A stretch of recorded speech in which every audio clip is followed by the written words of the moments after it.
Investing in innovation. Investing in innovation అనేది ఇది third engine budget 2025-26లో మూడవ చోదక శక్తిలో మూడవది సి, ఇన్వెస్టింగ్ ఇన్ ఇన్నోవేషన్. అంటే దీంట్లో ఏం చెప్తున్నారంటే ఇన్నోవేషన్ మీద మేము ఇన్వెస్ట్మెంట్ పెట్టుబడి పెడతామని చెప్తున్నారు. దేని మీద? రీసెర్చ్ డెవలప్మెంట్ ఇన్నోవేషన్ మీద, పరిశోధన అభివృద్ధి ఇన్నోవేషన్ మీద మేము పెట్టుబడి పెడతామని ప్రభుత్వం చెప్తుంది. ఇదే కాదు, deep tech fund of funds మీద కూడా మేము ఇన్వెస్ట్మెంట్ పెడతాము.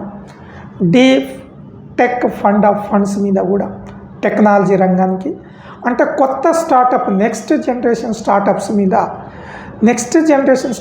మీద మేము పరిశోధనలకి పెట్టుబడి పెడతామనేది.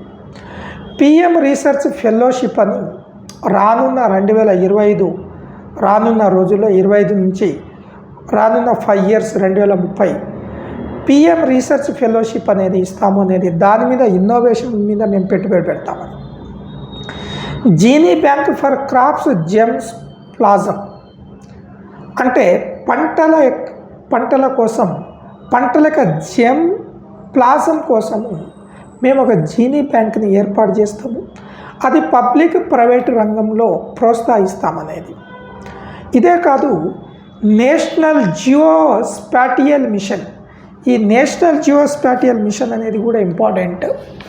ఈ నేషనల్ జియోస్పాటియల్ మిషన్ ఏంటంటే వీటి మీద కూడా మేము ఇన్నోవేషన్లో భాగంగానే, ఇది జియోగ్రఫీకి లింక్ ఉంటుంది. మనకు న్యూక్లియర్ ఎనర్జీ మిషన్ ఎంత ఇంపార్టెంటో ఇది కూడా ఇంపార్టెంటే. వాటి డీటెయిల్ మనం వేరే వీడియోలో మాట్లాడతాం. జ్ఞాన్ భారత మిషన్ అనేది ఇంకొక మిషన్ని, ఇది ఇన్వెస్ట్మెంట్లో భాగంగానే థర్డ్ ఇంజిన్లో భాగంగానే మేము ఇన్వెస్ట్మెంట్ ఇన్ ఇన్నోవేషన్ చెప్తున్నాం. ఈ అన్ని క్వశ్చన్ ఎట్లా అడుగుతాడు? ఇన్వెస్టింగ్ ఇన్ ఇన్నోవేషన్లో కింది వాటిలో లేనిది ఏది అంటాడు. లేనిది ఏది, ఉన్నది ఏది అన్నప్పుడు మనకు కన్ఫ్యూజన్ చేయడానికి ఆస్కారం ఉంటుంది. కాబట్టి మనం చాలా జాగ్రత్తగా వీటిని హ్యాండిల్ చేయాలి. ఇది ఓరియంటేషన్ మాత్రమే. Thank you.